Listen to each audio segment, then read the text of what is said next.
تلاوت میں مشغول رہنے والوں کو بغیر مانگے ملتا ہے۔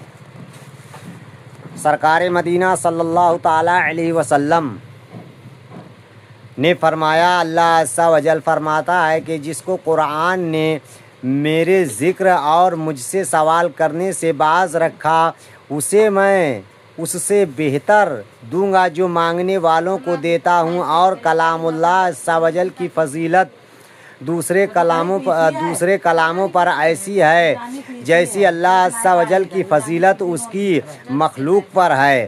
قبر میں بھی تلاوت۔ عیسیٰ بن محمد علیہ الرحمہ کہتے ہیں، میں نے ایک روز ابو بکر بن مجاہد علیہ الرحمہ کو ان کے انتقال کے بعد خواب میں دیکھا کہ وہ قرآن پڑھ رہے ہیں۔ میں نے کہا کہ آپ تو انتقال فرما چکے ہیں، کیسے پڑھ رہے ہیں؟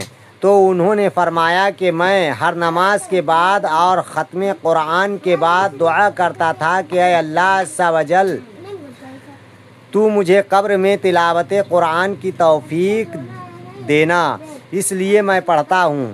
10 رشتہ داروں کی شفاعت۔ تاجدار مدینہ صلی اللہ تعالیٰ علیہ وسلم نے فرمایا کہ جس نے قرآن پڑھا اور اس کو یاد کر لیا، اس کے حلال کو حلال سمجھا اور حرام کو حرام جانا، اس کے گھر والوں میں سے ان 10 شخصوں کے بارے میں اللہ عز و جل اس کی شفاعت قبول فرمائے گا جن پر جہنم واجب ہو چکا تھا۔ سورہ فاتحہ پڑھنے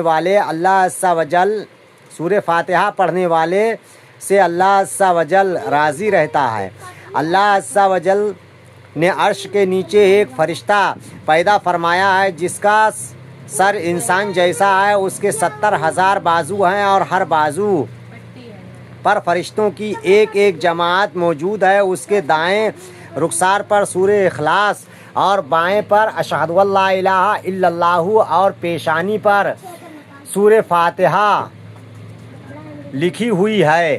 اس کے سامنے فرشتوں کی 70,000 صفیں موجود ہیں جو ہر وقت سورہ فاتحہ کا ورد کرتی رہتی ہیں، اور جب یہ ایاک نعبد و ایاک نستعین پڑھتے ہیں تو سجدے میں چلے جاتے ہیں۔ اللہ عز و جل ان سے فرماتا ہے، اے فرشتوں اپنے سر اٹھاؤ، میں تم سب سے خوش ہوں۔ فرشتے یہ سن کر اللہ عز و جل سے عرض کرتے ہیں کہ اے مولا کریم، امت محمدی صلی اللہ تعالیٰ علیہ وسلم میں سے جو کوئی سورہ فاتحہ پڑھے تو اس سے بھی راضی رہنا۔ اللہ عز و جل فرماتا ہے، اے فرشتوں گواہ ہو جاؤ، میں ان سے بھی راضی رہوں۔